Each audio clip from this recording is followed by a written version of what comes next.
اب جب لوگ کہتے ہیں کہ ہمارا سیاست سے کوئی تعلق نہیں، تو بتاؤ پھر حکومت میں کون لوگ آئیں گے؟ جب متقی اور پرہیزگار لوگ، جب زاہد شب زندہ دار لوگ، جب خوف خدا رکھنے والے لوگ قانون سازی میں نہیں پہنچیں گے، اس ملک کی تقدیر نہیں بدلیں گے، تو پھر بتاؤ اسمبلی میں شرابی ہی آئیں گے تو ملک میں شراب ہی پی جائے گی۔ تو جب شراب کے لائسنس دیے جائیں تو آپ کیوں احتجاج کرتے ہیں؟ شراب کے لائسنس مت دو، شراب کی دکانیں بند کرو، کیوں؟ آپ نے شرابیوں کو بھیجا تو شرابیوں نے لائسنس دے دیے، اور آپ نمازیوں کو بھیجتے تو نمازیوں کا اہتمام ہوتا۔ تم نے جواریوں کو بھیج دیا، رسہ گیروں کو بھیج دیا، کھلم کھلا رسول اللہ کے دین کی مخالفت کرنے والے ممبران قومی اسمبلی کو لٹیروں، چوروں، ڈاکوؤں کو بھیج دیا۔ اب شکایت کرتے ہو کہ ہو جب بھیجنے کا وقت تھا تو کہتے تھے ہمارا سیاست سے کوئی تعلق نہیں ہے، اور اب کہتے ہو مولانا صاحب، شاہ صاحب، دیکھیے صاحب ہمارے محلے میں صاحب شراب کی دکان کھل گئی صاحب، جوا ہو رہا ہے صاحب، رنڈیاں اور کنجریاں بیٹھی ہوئی ہیں صاحب، عورتوں کی دیرہ روی ہو رہی ہے صاحب۔ تو مولانا صاحب کیا کریں گے؟ مولانا صاحب کو تو آپ یہ کہتے تھے مولانا صاحب سیاست سے الگ رہیے، یعنی مولانا صاحب کو بھی اب آپ کے سبق کی ضرورت ہے کہ وہ آپ سے سبق کی تلقین حاصل کریں کہ مولانا صاحب سیاست میں آپ حصہ نہ لیجیے۔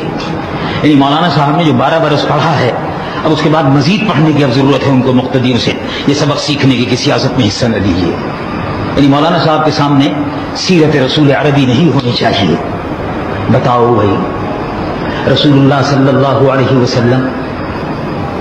صرف نماز پڑھانے کے لیے تشریف لائے تھے، روزہ رکھنے اور حج کرنے اور زکات دینے کے لیے اگر تشریف لائے تھے تو تم سچے دل سے ایمانداری سے سوچو کہ اگر یہی کام رسول اللہ کو کرنا تھا تو بدر کے میدان میں جنگ کیوں ہوئی تھی؟ ٹھنڈے دل سے سوچو۔ اور جو جاہل یہ کہتا ہے دین سے بے خبر، رسول اللہ کے دین سے بے خبر، رسول اللہ کی سنتوں سے بے خبر، اس سے پوچھو کہ رسول اللہ صلی اللہ علیہ وسلم میدان جنگ میں، بدر کے میدان میں عریش مبارک پر ساری رات جاگتے رہے یا نہیں تھے؟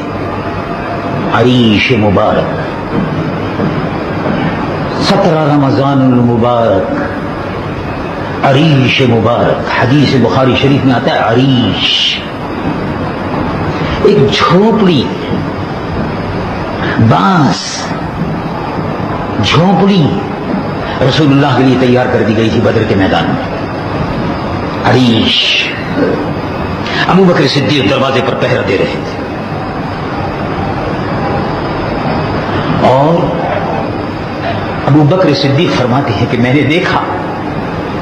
ساری رات رسول اللہ صلی اللہ علیہ وسلم بچوں کی طرح سے بلک بلک کر رو رہے تھے اور دعا مانگ رہے تھے، اور فرما رہے تھے اللہم ھذہ عصابہ، بخاری شریف کے الفاظ ہیں، کلمات ہیں، اللہم ھذہ عصابہ، اے اللہ کی مختصر سا گروہ ہے 313 مجاہدین کا، اور اگر یہ گروہ ختم ہو گیا تو پھر قیامت تک روئے زمین پر لا الہ الا اللہ محمد رسول اللہ کہنے والا کوئی نہیں ہوگا۔ اے اللہ فتح و نصرت عطا فرما۔ اب صبح کا وقت ہوا، ابو بکر صدیق فرماتے ہیں میں رسول اللہ کو روتا ہوا دیکھ کر خود بھی رو رہا تھا، بچوں کی طرح سے حضور بلک کر رو رہے تھے، مجھ سے برداشت نہیں ہو سکا، اور صبح کا وقت جب ہوا تو میرے آقا تلوار لگائے ہوئے ابو جہل کے مقابلے پر میدان جہاد میں بدر میں کھڑے ہوئے تھے، مسلمان فوج کی قیادت کر رہے تھے۔ جو یہ کہتے ہیں کہ سیاست سنت رہی ہے، ان جاہلوں سے پوچھو کہ رسول اللہ میدان جہاد میں تلوار لے کر کیوں آئے تھے؟ بدر کے میدان میں صحابہ کی قیادت کیوں کر رہے تھے؟ کفر کا تختہ لوٹنے کے لیے منافقین کا تختہ لوٹنے کے لیے رسول اللہ کس لیے میدان جنگ میں آئے تھے، یہ بھی سنت ہے، یہ نہیں ہے، لیکن بہت بھاری سنت ہے، یہ بہت بھاری